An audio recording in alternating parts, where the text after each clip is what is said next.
महाराष्ट्रातील सह्याद्री पर्वतरांगांमध्ये अनेक ऐतिहासिक किल्ले दडलेले आहेत. त्यापैकी लोणावळ्याजवळ वसलेला कोरीगड हा किल्ला इतिहास, निसर्ग आणि ट्रेकिंगची आवड असणाऱ्या पर्यटकांसाठी एक विशेष आकर्षण आहे. हिरव्यागार डोंगर रंगात, भक्कम तटबंदी, प्राचीन मंदिरे आणि किल्ल्यावरून दिसणारे विहंग दृश्य यामुळे कोरीगड हा महाराष्ट्रातील सर्वात लोकप्रिय ट्रेकिंग किल्ल्यांपैकी एक मानला जातो. आणि या ठिकाणी आपण आलो आहोत पंढरपूरमधील आम्ही सह्याद्री वेडे या ग्रुप बरोबर. आणि आजच्या ब्लॉगमध्ये आपण कोरीगड किल्ल्याचा इतिहास, वैशिष्ट्ये, ट्रेकची माहिती आणि पर्यटकांच्या दृष्टीने त्याचे महत्त्व जाणून घेणार आहोत. पेशवाईच्या काळातही हा किल्ला महत्त्वाचा मानला जात होता. इसवी सन 1818 मध्ये इंग्रज आणि मराठ्यांमधील संघर्षादरम्यान इंग्रजांनी हा किल्ला ताब्यात घेतला. पेठ शहापूर गावातून ट्रेकची सुरुवात होते. गावातून किल्ल्याच्या दिशेने जाणाऱ्या पायऱ्यांचा मार्ग असल्यामुळे चढाई तुलनेने सोपी वाटते. कोरीगड ट्रेक हा नवशिक्या आणि अनुभवी ट्रेकर्ससाठी योग्य आहे. आजही किल्ल्यावरील तटबंदी, बुरुज आणि दरवाजे त्या गौरवशाली इतिहासाची साक्ष देतात. कोरीगड किल्ला पुणे जिल्ह्यातील लोणावळा परिसरात पेठ शहापूर गावाजवळ स्थित आहे.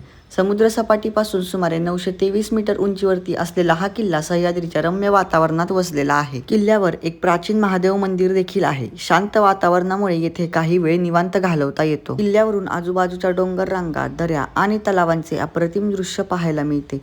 पावसाळ्यात तर संपूर्ण परिसर हिरव्यागार चादरीने झाकलेला दिसतो. गडावरती असलेल्या महादेव मंदिरातून बाहेर पडल्यावरच आपल्याला प्राचीन वाड्यांचे अवशेष पाहायला मिळतात. व्हिडिओमधली माहिती आवडत असेल तर व्हिडिओला लाईक करा आणि चॅनलला सबस्क्राईब करायला विसरू नका. कोराई देवीचे मंदिर हे किल्ल्यावरील प्रमुख धार्मिक स्थळ आहे. स्थानिक भाविक आणि पर्यटक येथे दर्शनासाठी येतात. किल्ल्याच्या माथ्यावर 2 मोठे तलाव आहेत. वर्षभर या तलावांमध्ये पाणी साठलेले असते.